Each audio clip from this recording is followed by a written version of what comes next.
இறுதியாக ஒரு விடயம். ட்ரூடோவின் நிகழ்ச்சி காணொளி. ஒரே இரவில் உக்ரைனின் பல ட்ரோன்களை சுட்டு வீழ்த்திய ரஷ்யா. போர் நிறுத்த பேச்சுவார்த்தை. மீண்டும் புடினை விமர்சித்த ஜெலன்ஸ்கி. ஐரோப்பிய ஒன்றிய நாடுகளின் மீது திரும்பிய டிரம்பின் பார்வை. 200% வரி. நியூ ரங்கனாஸ் தங்க சுரங்கம். Markham and Steels 6055 Steels Avenue East C102.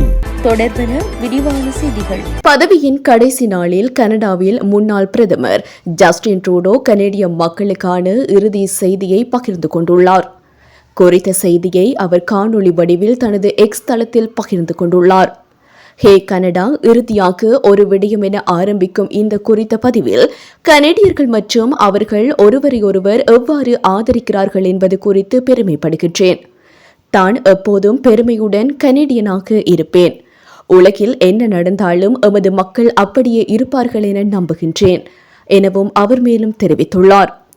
Justin Trudeau நாளை அதிகாரப்பூர்வமாக பதவி விலகி புதிய அரசாங்கத்தை அமைக்க மார்க் கார்னியை பரிந்துரை செய்யவுள்ளதாகவும் மேலும் குறிப்பிடப்பட்டுள்ளது. மார்க் கார்னி கனடாவின் 24வது பிரதமராக பதவியேற்க உள்ளதோடு ஒரு சிறிய அமைச்சரவையும் அமைப்பார் எனவும் குறிப்பிடப்பட்டுள்ளது. உக்ரைனின் 77 ட்ரோன்கள் ஒரே இரவில் சுட்டு வீழ்த்தப்பட்டுள்ளதாக ரஷ்யாவின் பாதுகாப்பு அமைச்சகம் தெரிவித்துள்ளது. உக்ரைன் தற்காலிக போர் நிறுத்தத்திற்கு ஒப்புக்கொண்ட போதிலும் ட்ரோன் தாக்குதலை நடத்தியதாக ரஷ்யா தெரிவித்துள்ளது.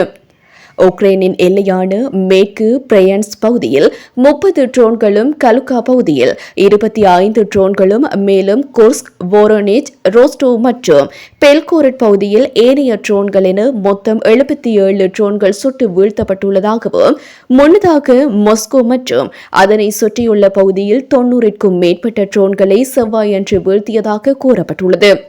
இதற்கிடையில் பல உக்ரைனிய நகரங்கள் தாக்குதலுக்கு உள்ளதாகவும் உக்ரைன் பாதுகாப்பு அமைச்சகம் சுட்டிக்காட்டியுள்ளது.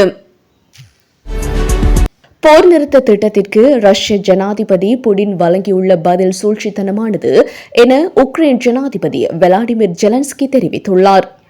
அமைதி ஒப்பந்தத்தை கட்டாயப்படுத்த ரஷ்யாவின் மீது மேலும் பொருளாதார தடைகளை விதிக்க வேண்டும் என அவர் வலியுறுத்தியுள்ளார். போர் நிறுத்த திட்டத்திற்கு நேரடியாக மறுப்பு தெரிவிக்காவிட்டாலும் அதனை தாமதப்படுத்த புடின் முயற்சிப்பார் என ஜெலன்ஸ்கி தெரிவித்துள்ளார். அமெரிக்க ஜனாதிபதியாக ட்ரம்ப் பதவியேற்றதைத் தொடர்ந்து ரஷ்ய உக்ரைன் போர் நிறுத்த பேச்சுவார்த்தைகள் தீவிரமடைந்து வருகின்றன. போர் நிறுத்த ஒப்பந்தம் தொடர்பில் உக்ரைனுடன் பேச்சுவார்த்தைக்கு வர மறுத்தால் ரஷ்யா மீது பொருளாதார ரீதியில் அழுத்தம் கொடுக்கப்படும் என ட்ரம்ப் அறிவித்திருந்தார். இந்நிலையில் உக்ரைன் மற்றும் ரஷ்ய ஜனாதிபதிகளான ஜெலன்ஸ்கி மற்றும் புடின் ஆகியோர் போர் நிறுத்த பேச்சுவார்த்தைகளுக்கு ஒப்புக்கொண்டுள்ளனர். விஸ்கி மீதான 50% வரி நிறுத்தப்படாவிட்டால் ஐரோப்பிய ஒன்றிய நாடுகளில் இருந்து இறக்குமதி செய்யப்படும் மதுபானத்திற்கு 200% வரி விதிக்கப்படும் என்று அமெரிக்க ஜனாதிபதி டொனால்ட் ட்ரம்ப் எச்சரித்துள்ளார். இது மதுபான வர்த்தகத்தில் பாரிய அழிவை ஏற்படுத்தும் என ஐரோப்பிய மதுபான உற்பத்தியாளர்கள் கவலை வெளியிட்டுள்ளனர். ட்ரம்ப் ஜனாதிபதியாக பதவியேற்றதிலிருந்து உலகளாவிய வர்த்தக போர் நாளுக்கு நாள் விரிவடைந்து கொண்டே செல்கின்றது. அமெரிக்காவில் இருந்து அனுப்பப்படும் உருக்கு மற்றும் அலுமினியம் போன்ற பொருட்களுக்கு 25% வரி விதிக்க ஐரோப்பிய ஒன்றியம் தீர்மானித்துள்ளதால் ட்ரம்பின் பார்வை ஒன்றியத்தின் மீது திரும்பியுள்ளது. ட்ரம்பின் ஒட்டுமொத்த பொருளாதார பார்வையின் மையப்பகுதியாக வரிகள் உள்ளன எனவும் அவை அமெரிக்க உற்பத்தியை அதிகரிப்பதோடு அமெரிக்கர்களின் வேலைகளை பாதுகாக்கும் என அவர் நம்புகின்றமை குறிப்பிடத்தக்கது. SS Brothers Trends Grand Opening and Mega Sale. Canada மண்ணில் தமிழர்களின் மத்தியில் ஆண்களின் நவநாகரிக ஆடைகளின் தெரிவாக 8/2/2025 அன்று இம்மாதம் சனிக்கிழமை மார்னிங் சைட் அவென்யூ யூனிட் 9 கோலாகலமாக திறந்து வைக்கப்பட இருக்கின்றது SS Brothers Trends.